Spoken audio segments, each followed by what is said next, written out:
So remember, if you must take a driver safety course, there are plenty of options.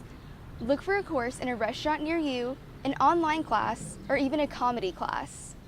Lowering your insurance rate and getting rid of a ticket doesn't have to take place in a boring old classroom. This is Madison Booth and TTV News. Although moving season is almost upon us here in Denton, Texas, student apartments are cracking down on their pet owners. If you fail to pick up after your dog, it could be considered a violation of your lease. So next time you're out with your pet, remember to use the pet stations provided and clean up after your dog. This is Madison Booth and TTV News. Big success doesn't always come with a big budget. This is Madison Booth for NTTV News.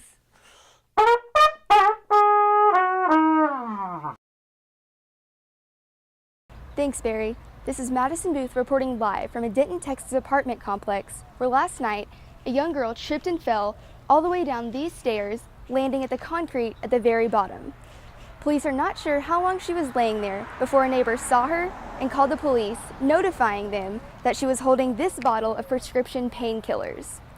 Police have decided to launch an investigation, saying this is the third possible drug-related accident here this month.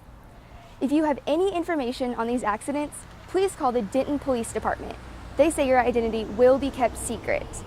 Police want the students to remember to be smart, be responsible, and stay away from prescription drugs. Back to y'all at the studio. Oh, there's my makeup brush. What are you doing? You have a billion toys already. Hi, I'm Madison Booth, and I'm going to show you how to clean your makeup brushes without having to buy those professional products from the store. You can do it right here in your own home with a few household products. Now it's especially good because in the summer you get really sweaty and you're putting on makeup and your brushes could get kind of dirty, and especially for me, I have these two little furry creatures that like to steal my makeup brushes and chew on them like toys.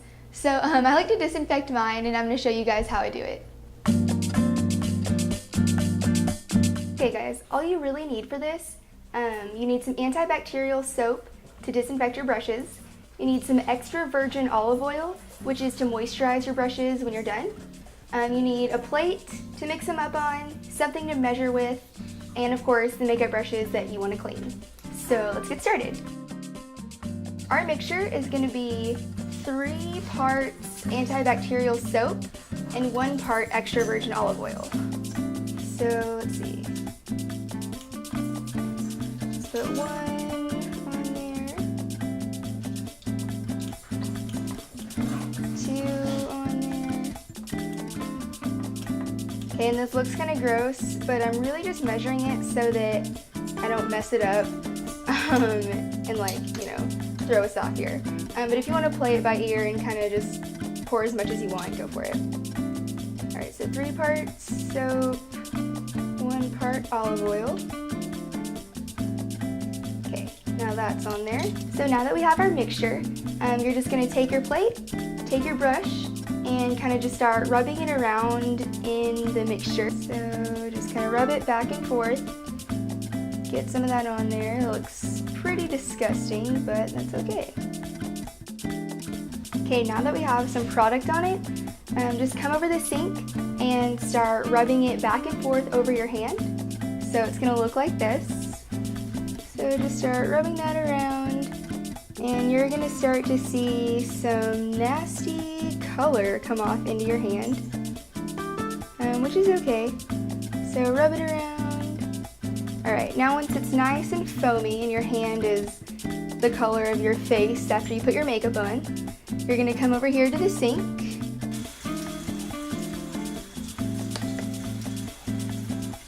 Okay, once we're done, just take your brush, grab a paper towel, and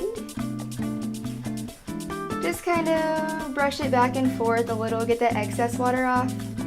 And then we're just going to lay it flat to dry, which will take a few hours, so do this, at night or after you have your makeup on. Once they dry, you're ready to put on your makeup, but I can't help you with that at all. I'm the worst makeup person ever, So, I mean, this is where I leave you to go on your own.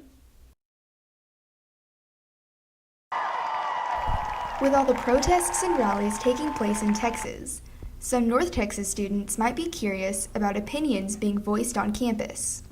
Some don't appreciate being singled out or yelled at on their way to class. Then we are called liars. Can we say that? Yeah, I'm a liar. You can talk about whatever, you can discuss religion or politics or anything, but when you directly like point it at somebody and you're just staring at them directly, it's kind of more offensive. With the college's highly artsy and hippie-like reputation comes many interesting and sometimes shocking messages, like Love Your Body Week, the shocking abortion display, and the classic Preacher on Campus. I try to almost ignore it most of the time. When I see it, I walk the other way.